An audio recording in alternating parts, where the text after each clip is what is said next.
دجاج محمر بالسمن العربي الفاخر على طريقة أحمد سمنة. خليكم معي. ما شاء الله هاي الأشياء اللي راح نشتغل عليها: بصل، ثوم، بندورة، دبس فليفلة، معجون طماطم، وهاي البهارات، وعندي ليمون، وعندي ليمون برش.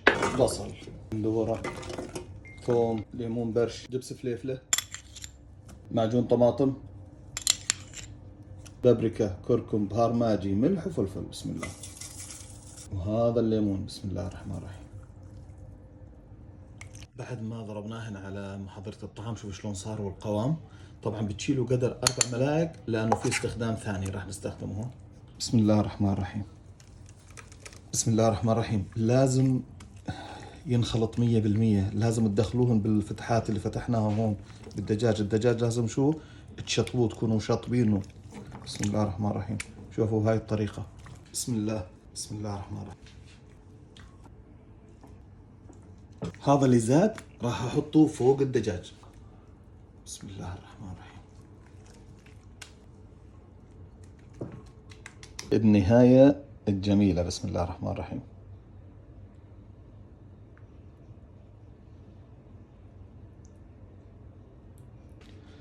الوضع صار جاهز ما شاء الله.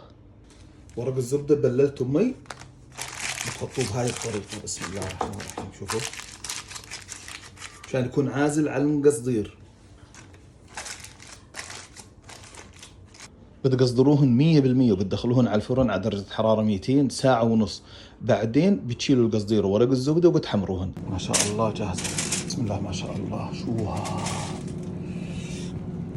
طبعا هسه طلعناها من الفرن وبدنا نحمرها من اول وجديد. راح نعمل خبز الدجاج. ندهن اول اشي بالسمن العربي الفاخر. وهاي الخلطة اللي شلناها بالبداية. تمام. بسم الله الرحمن الرحيم.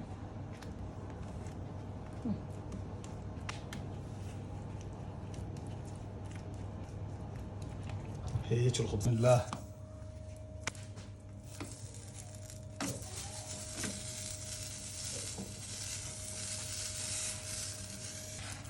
ما شاء الله. شوف ما شاء الله. شوف شوف شوف شوف شوف كمرات.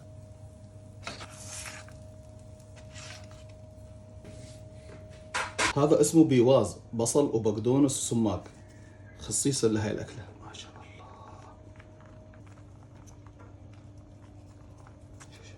شوفوا ما شاء الله الدجاج شلون تحمر. هالثانيات بنشيل بنحط. بسم الله الرحمن الرحيم. يا سلام يا سلام. ما شاء الله الدجاج المحمر بالسمن العربي الفاخر على طريقة أحمد سمنة. شوف شوف شوف شوف شوف شوف. وحتى المايونيز أو الثوم تبعه بالسمن العربي الفاخر. أمورك طيبة وصحية 100%.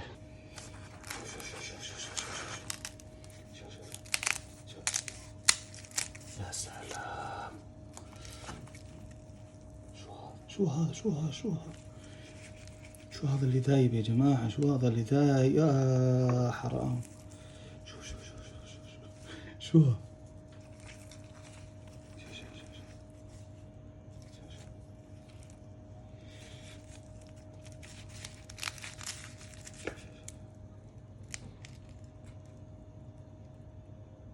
ما شاء الله شكلها بشهي بشهي. وانا جوعان. شو بده يصير الوضع. بسم الله.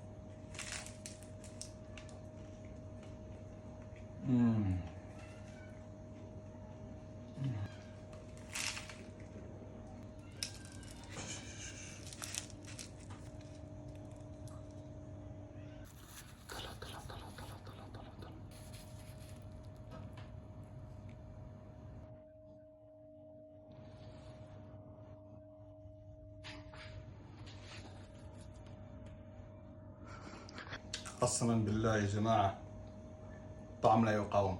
جربوها. صح وعافية عليكم.